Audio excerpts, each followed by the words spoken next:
Pensamento. Apresentação: Cláudio Palermo e Paulo Henrique de Figueiredo.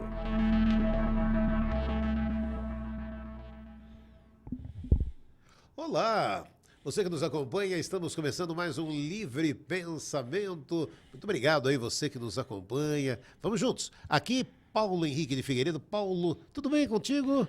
Olá, como é que está, Damião? Tudo bem com você? Tudo bem. E olá, os nossos amigos que estão nos acompanhando.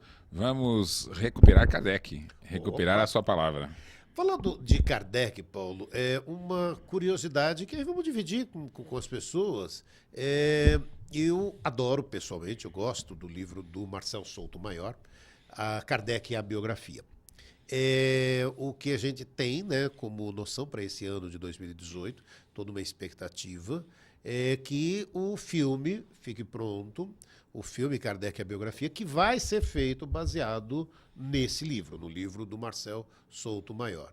O Wagner de Assis, que é o diretor, que já está aí preparando tudo, aí fica um momento muito 10, né? Tudo que a gente está falando em Kardec tem o livro. Mas aí a pergunta que não quer calar, o que você achou do livro do Marcel Souto Maior? Eu acho que nós estamos tendo uma grata surpresa nos últimos tempos, na doutrina espírita, que é uma abertura do debate. A Kardec e a doutrina sempre foi um tema dedicado aos especialistas, aqueles que participam do meio espírita, aqueles envolvidos com a análise dos detalhes do que Kardec escreveu, e que muitas vezes é um debate detalhado, um debate longo, um debate complexo, porque a gente tem que consultar vários trechos, e existem congressos, ou seja, há um envolvimento no estudo de Kardec que nos coloca inserido num contexto, né? Há pessoas, inclusive, e são milhares no Brasil, que são inseridas também no contexto do movimento espírita. Participam do centro, vão e assistem às palestras e aquilo tudo. O Marcel é o seguinte, ele é um olhar de fora. É um olhar para Kardec como pessoa, o olhar de um jornalista, um olhar de uma pessoa envolvida em escrever sobre diversos assuntos. Então, esse mergulho, e que tem sido feito também, essa abordagem do espiritismo, do espiritualismo, por outros historiadores, todos eles não envolvidos, eles vão dar um importante olhar, né, que é o olhar daquele que não está inserido na questão, o olhar de que vem de fora. E eu acho que ele foi muito feliz nesse seu trabalho. A biografia realmente contribui. Aí um dado que eu acho bonito na biografia, você pode até me ajudar, Paulo, é a placa que está lá no túmulo de Kardec, que durante muito tempo também eu, vendo dentro do movimento espírita, os mais diversos autores para aquela frase. E aí o Marcel resgata Goethe, diz o nome do livro exatamente, diz a página do livro, quer dizer, ele foi buscar essa informação, aí a gente entra em delírios, né? Que você fala, pera, então, se aquela frase foi publicada antes de Kardec, até antes da Kardec nascer, aí você para, e aí ele me imagino que era uma frase de cabeceira dele, porque tem tudo a ver com a doutrina espírita. Porque a frase qualquer mesmo lá que está no túmulo nascer, morrer, renascer, a vida continua, né? Mas sabe, então, você tem um autor, saber quem é o autor, e ele conseguir resgatar isso... E tem mais coisas. A simbologia desse... Ele é muito visitado, né? É até hoje considerado um dos túmulos mais visitados, sempre tem flores, né? E são muitos os brasileiros que vão até lá, né? E existem momentos históricos, né? Ele chegou a sofrer um atentado, o túmulo. Mas a ideia do túmulo, que é um dolmen, que é uma construção de pedras que remete aos celtas, né? Ao antepassado, né? Aos tempos primeiros da Gália, daquele momento em que tinha um povo ali, e um povo que Kardec, na Revista Espírita, vai resgatar as raízes do pensamento desse povo, e esse povo era um povo reencarnacionista. Então, Kardec tinha muito cuidado, muito interesse por esse tema, porque ele encontrava nas raízes do francês ali uma solidariedade com o tema que o Espiritismo vinha apresentar. Então, tem até algumas lendas que dizem o seguinte, que o Gaules, ele quando ele mantinha a dívida para outra vida. Então era um povo que, isso é uma brincadeira, para dizer que a reencarnação estava inserida no cotidiano deles. Né? E existem relatos, é claro que esse é um tema que a gente não tem como comprovar, é apenas curiosidade, mas existem relatos, quem pesquisou isso foi o Leon Denis, dizendo que a hipótese de Kardec teria nascido em vidas anteriores por esta região da Gália, o que seria muito natural, né? Porque até o próprio Leon Denis também, os franceses ali, terem uma relação com o nascimento dessas ideias que ao mesmo tempo se aproximavam das ideias do cristianismo e também tinha uma carga própria de entendimento que passava pela reencarnação. Então a gente mostra assim, as raízes da reencarnação estavam presentes em solo francês na antiguidade. E o bacana quando a gente está conversando, tendo a oportunidade de bater papo com o Paulo, né? Por exemplo, o que eu falei, né? Eu adoro o livro do Marcel, como também o Chico Xavier, quando ele fez a biografia do Chico, que ele também usou essa mesma técnica dele, né? É o olhar de fora, não de dentro da doutrina, é um olhar de quem está de fora, né? E aí, por exemplo, se eles vão fazer o Wagner Assis junto com o Marcel, o filme, você acha que não tem tudo para ser correto ou você tem algum ponto que o Marcel, de repente, não acabou sendo, na tua concepção, na sua opinião, feliz? Olha, é o seguinte, escrever não é uma coisa fácil, obviamente, porque escrever é fazer escolhas, né? Você vai escolher ali que fatos você vai narrar. Né? Alguém pensa assim, mas vamos contar a história de Kardec. Peraí, a que nível de detalhe você consegue contar a história de uma pessoa? A história é muito extensa, né? Particular, coisas que... O que é que foi relatado? Onde encontramos documentos? Né? Aí mesmo que você ache os relatos de Kardec, existem outros detalhes. Por exemplo, qual era a cultura da época? Em que circunstâncias ele estava inserido? Que tipo de pessoa que ele era? Qual era a sua personalidade? Então... Todo mundo que vai fazer um trabalho, a gente tem que se inserir no contexto e é muito difícil você ser fiel.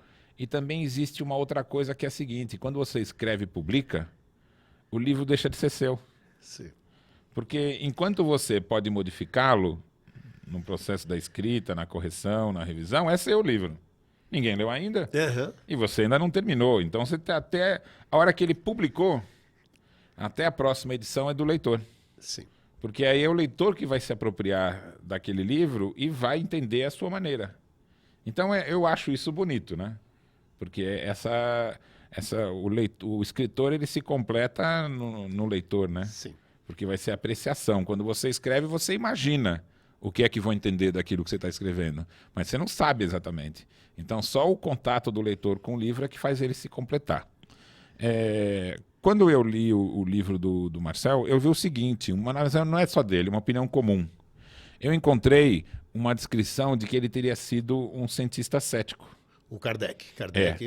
E ele usa esse contraste até de uma forma que ele é inteligente. Ele vai dizer assim, olha, presta atenção, ele era um cientista cético e que ficou convencido pelo que encontrou na prática, né, das mesas girantes, da comunicação dos médiuns, do estudo das comunicações, e aí ele se convenceu. Então, ele viu importância nesse contraste de uma pessoa cética se transformar.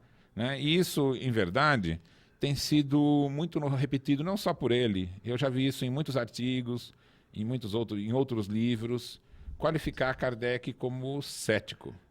E eu tenho uma opinião muito clara sobre isso na pesquisa que eu fiz no Revolução Espírita, que vai mostrar um Kardec um pouco diferente, Damião, do que esse Kardec cético. Vamos falar disso? Vamos falar, vamos abrir, por favor. Vamos falar disso? Então, só para ilustrar, quando você me fez a pergunta, eu peguei imprimi aqui um trechinho do livro. E ele diz assim, que eles estavam fazendo a sessão, né? É o comecinho do livro, logo no início. Eles estavam fazendo uma sessão espírita e o professor Rivaio estava entre eles. E aí ele coloca essa seguinte frase: sua postura ainda era a mesma do ano anterior, quando reagiu com ceticismo às descrições do amigo Fortier, especialista em hipnose, sobre o poder de comunicação das mesas. E aí ele reproduz aqui um trechinho que está em Obras Póstumas, que é assim: elas falam, diz o Fortier, interrogadas, respondem. Uma das mesas usou os pés para ditar magníficas composições literárias e musicais. E aí Kardec responde: só acreditarei se me provarem que uma mesa tem cérebro para pensar e nervos para sentir, respondera Rivaio. Aí ele conclui: a presença do professor cético na sessão da senhora de Plenemaison aumentava a tensão e a expectativa dos anfitriões e convidados naquela noite. Então aqui, quem faz essa leitura, e muitos que fizeram a leitura do original também, e alguns outros comentadores, vem um ceticismo de Kardec com relação a essa questão. E aí é com relação a isso que eu queria comentar. Veja, eu pesquisei com muita profundidade, né?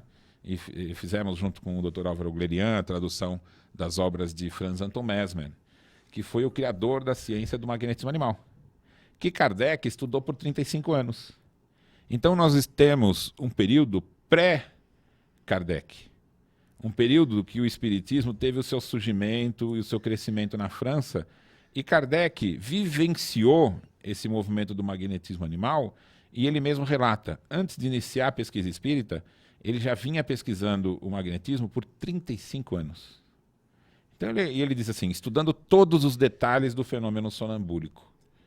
Então veja, em Revolução Espírita, nós vamos recuperar essa história que começa antes aqui do que o Marcel citou, o que ocorreu antes, nas décadas anteriores, né?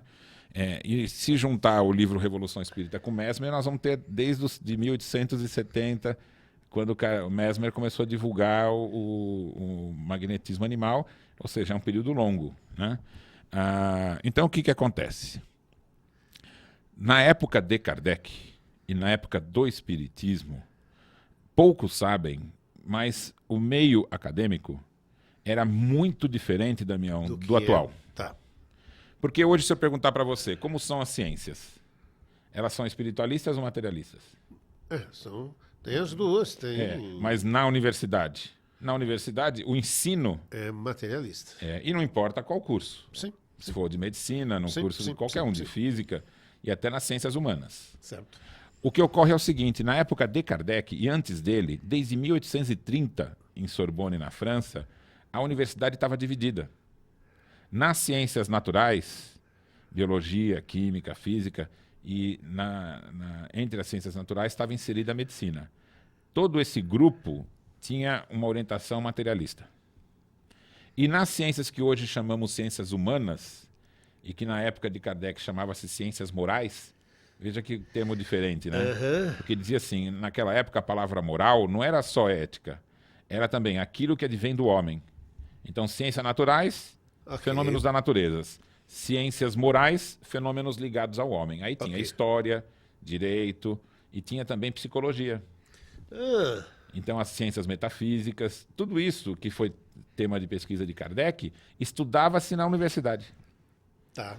E a psicologia era não como hoje. A psicologia era o estudo do ser humano como alma encarnada. Tá. O ser humano é uma alma encarnada. Então nós temos que estudar que existem fenômenos ligados aos instintos, que têm origem na filosofia, na fisiologia, e a vontade e a razão são coisas da alma. Tá. Era essa a visão. Então o que a gente pode perceber aí? Essa visão ela foi muito influenciada, por exemplo, pelo filósofo Rousseau e por Kant. E Kardec recebeu toda a sua educação, desde Pestalozzi, com base nas ideias de Rousseau. Tá. Mas isso na França só chegou em 1830. E Kardec passou a sua infância antes de 30. Tá. Então olha que interessante.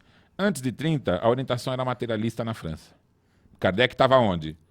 Na Suíça, tendo uma educação espiritualista como Pestalozzi. Quando ele chegou moço na França, estava tendo uma revolução nas ideias.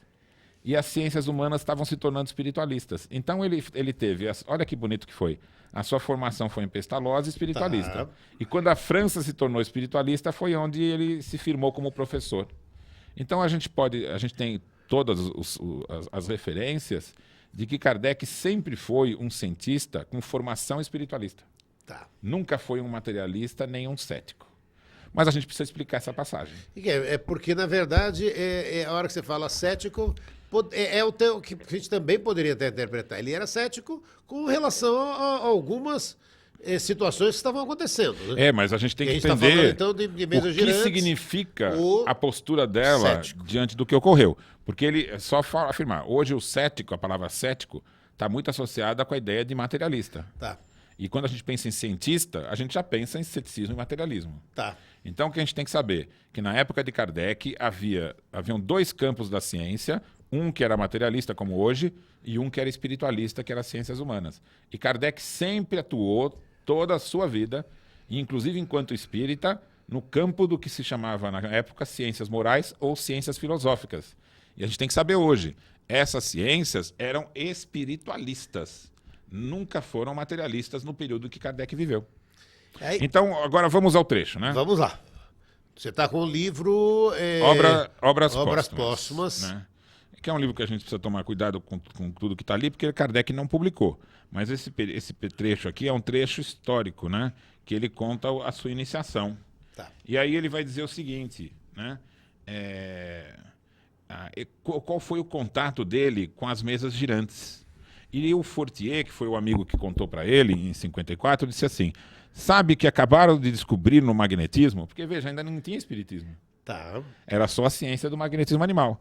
Parece que não se magnetiza só os indivíduos, mas as mesas, que giram e andam à nossa vontade. E aí Kardec respondeu: é muito singular com efeito, mas a rigor isso não me parece radicalmente impossível. O fluido magnético, que é uma espécie de eletricidade, pode muito bem agir sobre corpos inertes e fazê-los se mover.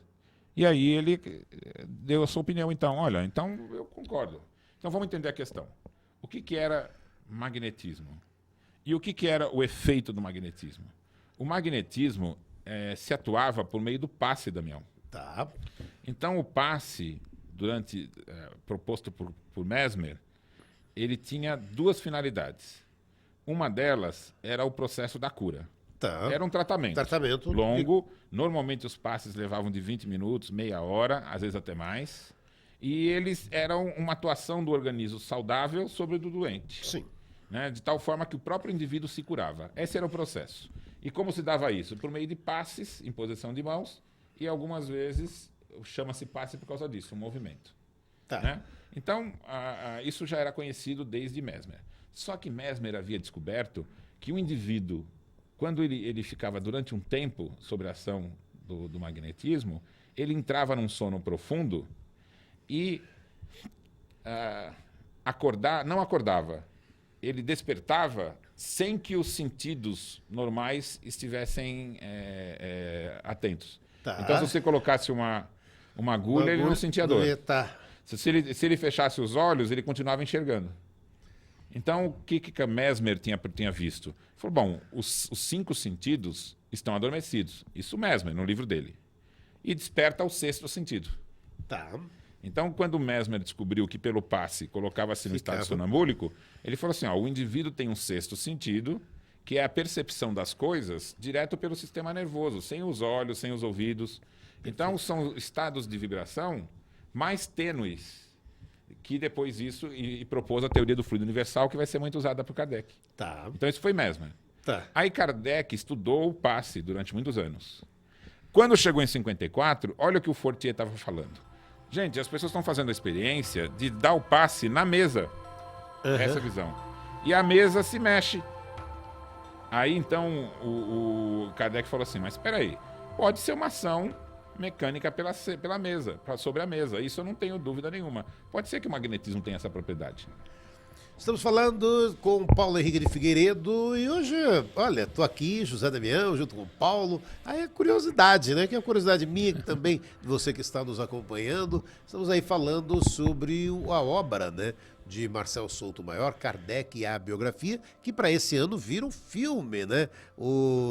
teremos aí um filme aí neste ano de 2018. Wagner de Assis será o diretor de Kardec e a biografia. Então, aproveitando o Paulo aqui para conversar um pouquinho, nós vamos se aprofundar um pouquinho mais nessa segunda parte, a gente poder falar um pouco e tendo a oportunidade, né, de falar de Kardec. A gente vai fazer um rápido intervalo. Voltamos na sequência. Fique ligado. Até já.